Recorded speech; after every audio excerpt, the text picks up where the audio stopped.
Base বাবা টাইটেলের একটা মজার জিনিস আছে।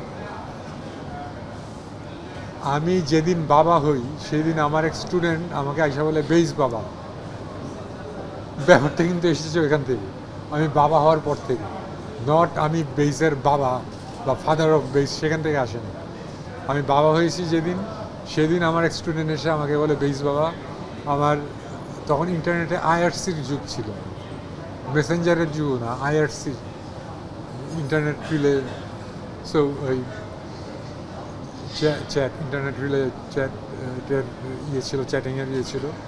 সো ওইখানে আমার ইউজার নেমটা সে বেইস বাবা নামে রেজিস্টার করে দেয়। সেখান থেকে আমার নামটা আসে বেইস বাবা। সবাই ওটাকে ইন্টারপ্রেট করে যে ফাদার অফ বেইস, এইভাবে ইন্টারপ্রেট করে। তারপর থেকে আমাকে বেইস বাবা নামে ডাকা শুরু করে। আমার বয়স ছিল কম, আমাকে বেইস বাবা ডাকতে আমার খুব ভালো লাগতো। আরে আমাকে বেইস বাবা ডাকছে, বাহ, এটা তো অনেক মজার ব্যাপার। তারপরে একটা সময় শুনতে শুনতে ব্যাপারটা খুব নর্মাল হয়ে যায়, ব্যাপারটা আমার নামের সাথে যুক্ত হয়ে যায়। এখন আমাকে কেউ যদি বেইস বাবা ডাকে তখন আমার কাছে এটা খুব নর্মাল মনে। কেউ সুমন ডাকলে যেরকম মনে হয়, বেইস বাবা ডাকলেও সেরকম মনে হয়। সাইদুস খালের নাম ডাকলে ওরকম মনে হয়।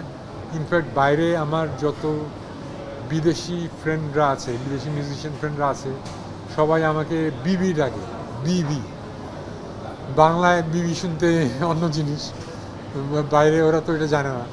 বাইরে সবাই আমাকে বেইস বাবা সংক্ষেপে বিবি ডাকে। সো আমি এখন খুবই অভ্যস্ত হয়ে গেছি যে আচ্ছা ঠিক আছে বেইস বাবা। এখন মনে হয় যে এটাই আমার ডাক নামের একটা অংশ, এভাবেই নিয়েছি বেইস বাবা।